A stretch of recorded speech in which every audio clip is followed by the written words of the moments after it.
In today's video, I'm going to teach you how to link and connect Google Analytics to Payhip. We'll start inside your Payhip account. Log into your Payhip dashboard and look towards the top right corner of the screen.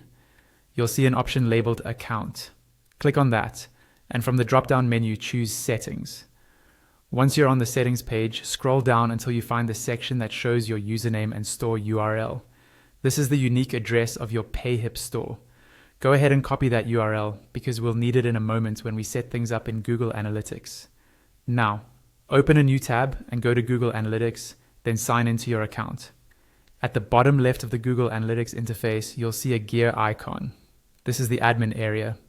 Click on the gear, and in the admin panel, look at the top left for a button that says Create with a plus sign. Click that, and from the drop-down, select Property. Give it a moment to load the property creation page.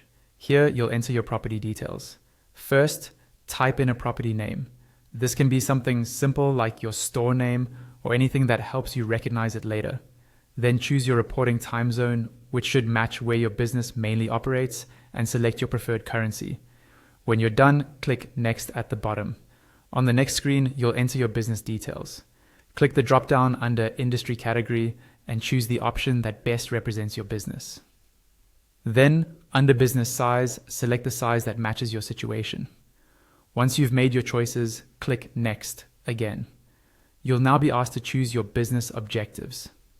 These help Google Analytics tailor the reports for you. You can select more than one objective if several apply to your store.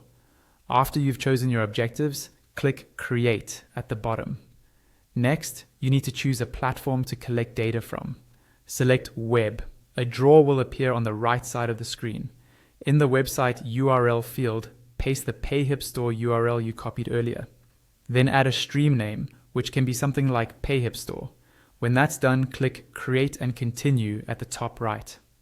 After a short moment, your new Payhip data stream will appear in the list.